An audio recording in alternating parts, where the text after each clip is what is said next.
All right, class, here's a brief lecture on Enlightenment Rhetorics.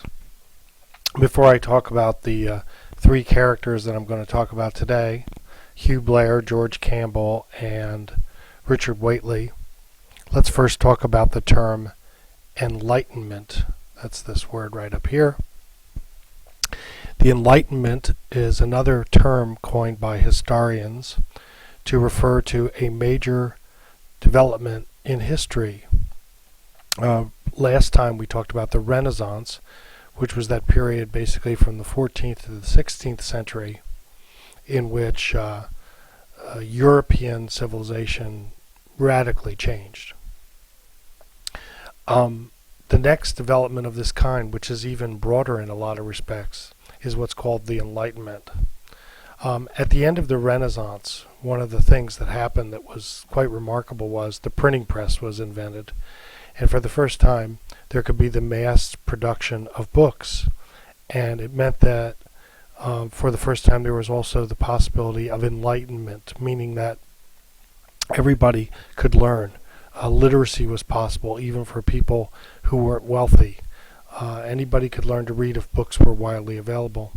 And so a lot of things that happened, for example, in Europe after the inventing of the printing press were predictable because people for the first time were thinking for themselves about the institutions that had control over their lives. For example, the Protestant Reformation, which was led by Martin Luther in Northern Europe and against the power of the Pope in Rome. Part of the reason that happened was because since Bibles were being published, people could read the Bibles, and once they read the Bible in their own everyday language, because it was translated in all sorts of different languages, not just Latin and Greek,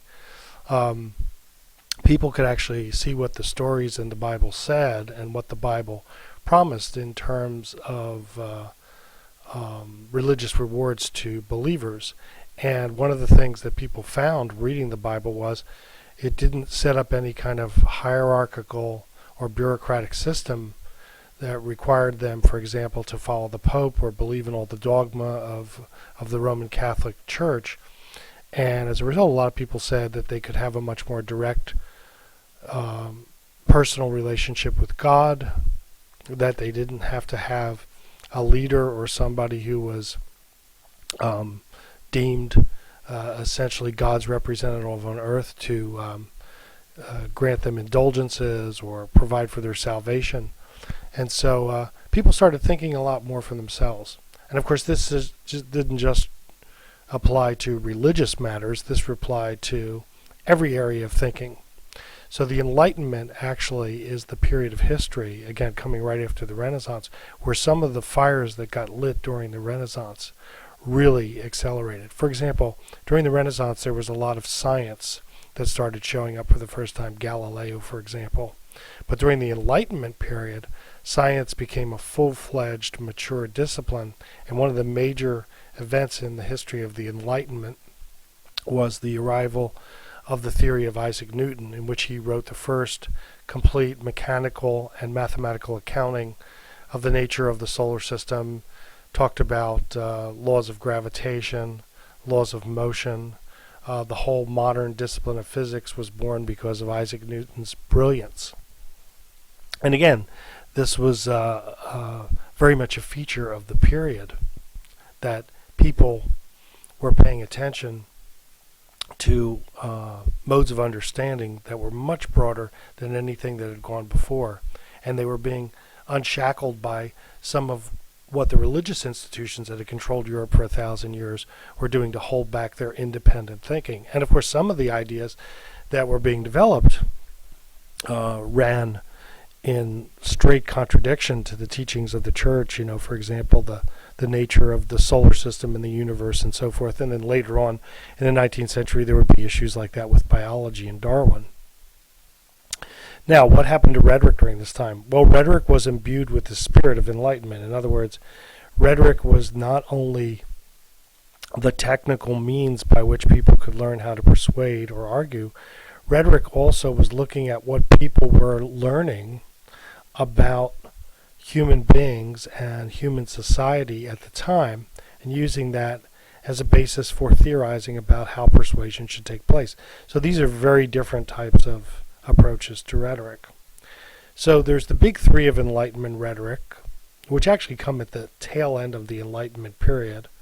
And they're known as Blair, Campbell, and Whately. Every graduate student that studies rhetoric and history just calls them Blair, Campbell, and Whately. And it's interesting because they focus on three different things that Aristotle focused on. Each theory focuses on one dimension. Okay? So, if you remember, Aristotle talked about ethos, pathos, and logos. Okay?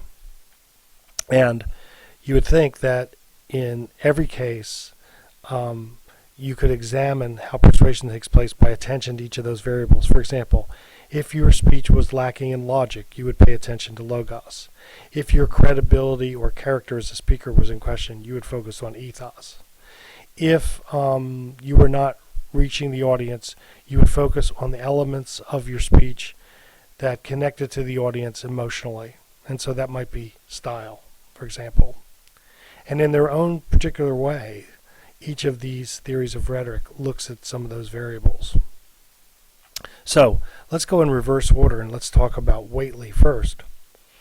Whately was a logician, meaning that he taught logic and he also taught rhetoric. Plus he was also a member of the clergy, as was George Campbell. Whately's position was that rhetoric was mostly about logic and logical cases. He's the father of modern debate. Anybody who's ever studied argumentation and debate, if you, for example, have taken it with me, most of the stuff that you learn in debate theory originated with Whately, and he becomes the foundation for all modern rhetorics that focus on proof, argument, evidence, and reaching logical conclusions. So, his books read like textbooks about logic and inference and conclusion and proof.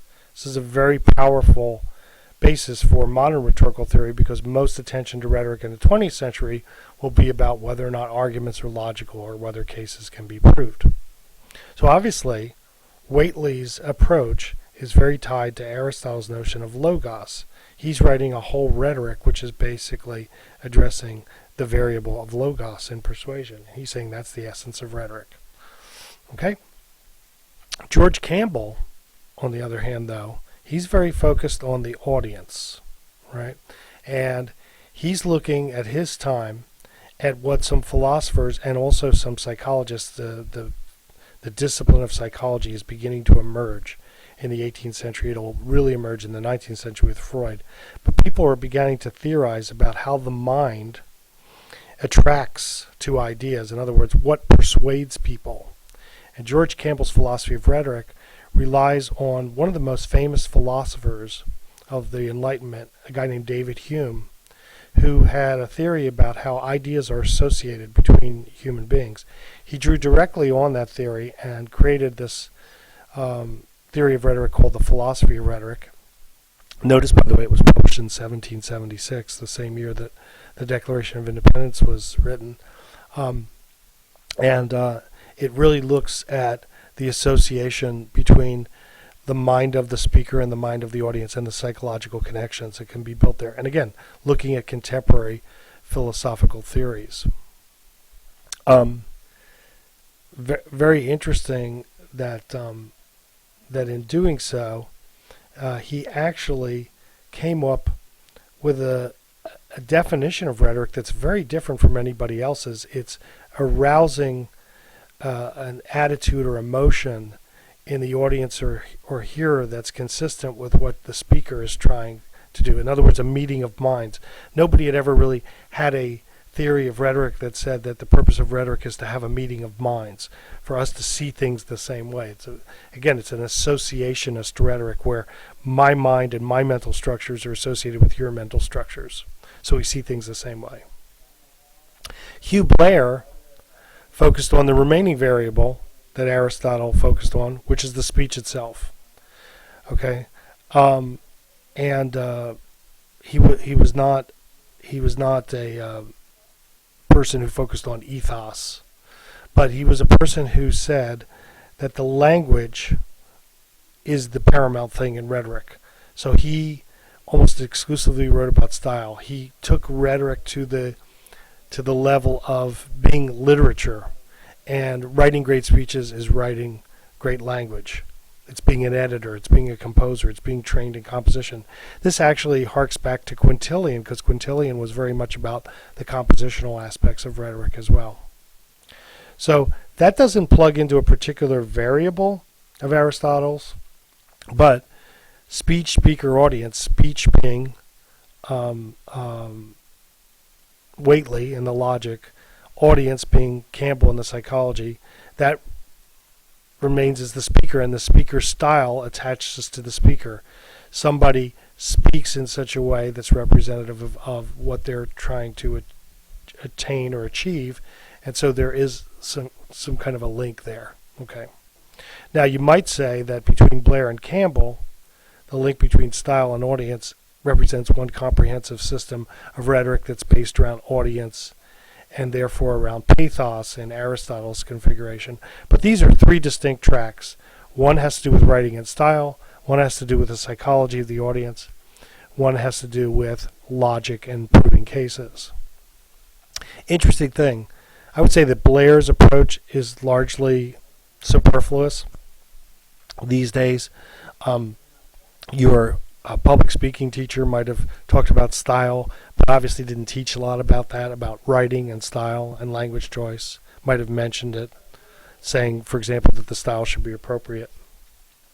But the other two rhetorics, Campbell's and Whately, clearly do survive in that Whately, again, we always have a demand for proof or evidence or making claims logically in rhetoric. And Campbell, we always want people to connect with their audience, to analyze their audience, to understand how they can relate to their audience. And they might, in fact, adjust the style that Hugh Blair talked about to achieve Campbell's aim of having a psychological connection. In other words, if I'm going to talk to a bunch of college students, I'm going to know what kind of music they listen to. And I'm not going to talk about music from my generation that they might not even be aware of, because I'm not going to get any connection with them psychologically. Okay, so these are the great three Enlightenment rhetorics: Hugh Blair, George Campbell, and Richard Whately during the period of the Enlightenment. Now, postscript. During the Enlightenment, this was the period in history where a lot of people were waking up about the nature of the societies they lived in. During the Enlightenment and right at the end of it, we had the birth of the idea of democracy. So, for example, the founding of the United States, there were some very new ideas that were being advanced. All of Europe was still basically run in kingdoms, and there were kings and people that had absolute power over their subjects. The United States was founded as a country where there would be no such thing. A very interesting, novel, and revolutionary idea. One of the things that you can learn by looking at the original founding documents of the United States is that the writer, in this case we're talking about Thomas Jefferson, was very schooled in rhetoric. So, for example, in the Declaration of Independence, two things that stand out that are very Enlightenment type of things. He says, "We hold these truths to be self-evident, that all men are created equal, that they are endowed by the Creator with certain inalienable rights. Among these are life, liberty, and the pursuit of happiness." I said that off the top of my head, so if I got any of it wrong, you'll correct me. But anyway, interesting thing. We hold these truths to be self-evident. That's a very odd way to say something. In other words, if I said to you, tell me something that you believe or something that you know, would you start out by saying, well, it's self-evident?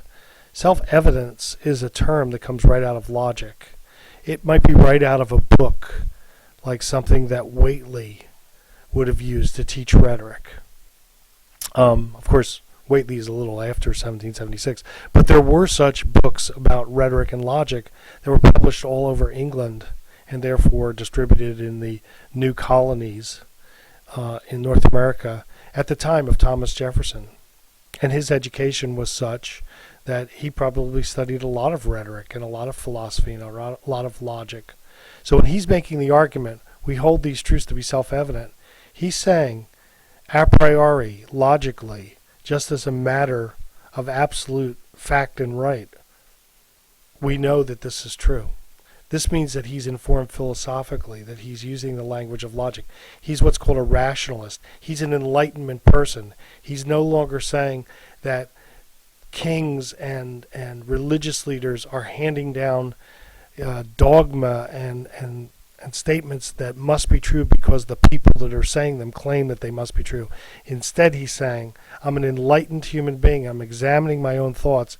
And to me, it seems that no one's better than anyone else. We're all have the right to be free, and we all have the right to be treated equally. These are very, again, enlightened ideas. They were only possible because you had a new era of enlightenment where people were beginning to question the basic assumptions that had dwelled over Europe for, again, well over 1,000 years. Second part of it is, if you read on, that they are endowed by their Creator.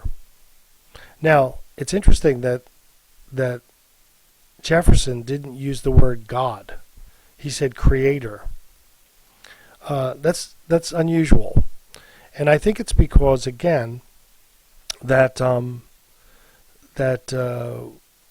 what you're experiencing with these Enlightenment minds, particularly Jefferson, are people that are having a whole different conception of what it means to believe in God. In other words, I don't know if you know this story, but when Thomas Jefferson died, at the time of his death, he was rewriting the New Testament and taking out all the miracles. And his idea was that Jesus was a great philosopher and religious teacher whose moral system was so compelling that it was a very good thing to live by. But because he'd been trained in science and because he was an Enlightenment person, he began to question whether there were such things as miracles or whether or not the laws of physics could be suspended, which happens in the Bible. And because he wanted the compatibility of the notion of believing in a creator or a divine mind and also believing in the moral and religious teachings of Christianity, he tried to do what only he thought he could do, is reconcile those two things. And that's in fact what he was doing in the Declaration of Independence. When he said endowed by their Creator, he wasn't talking about the Creator that you see in the Bible.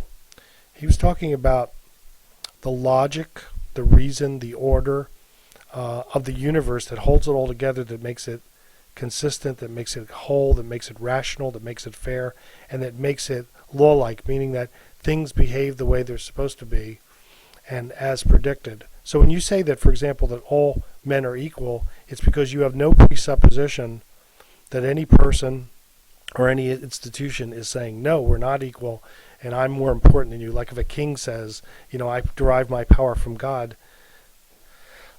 Jefferson would say that's nonsensical. There's nothing enlightened about that. There's nothing enlightened about saying that. And of course, the whole history of religion in Europe up until the Enlightenment period was basically people who claimed that they were king because they had a divine right. And he said that's ridiculous. There's no evidence for that. And anybody who uses any scripture or any dogma or any religion or any religious teaching to say that they're any better than anyone else or have any dominion over anyone else, there's just no logical basis for that. And he's even going so far as to say that if God exists, God would never allow such a thing because it would completely undermine the fairness of the very universe he created. Imagine if God had created a universe in which one person, by virtue of their claiming to derive their power from God, committed great wicked acts. That for Jefferson would just be an absurd thing. So I just wanted to point that out because as he wrote and used principles of rhetoric to write the Declaration of Independence, which is a very rhetorical document after all, it's an argument against the King of England, that basically what he's saying is, I'm imbuing and informing my argument with the philosophy of my age, which is Enlightenment. We are no longer going to be enslaved by the dogmatic principles of religion and tyrants. We're going to think like free men, and we're going to perceive or apperceive the universe based on the principles of rationality and science. So that's the end of that lecture. I will add two more, one probably today, another tomorrow. Good luck with your papers.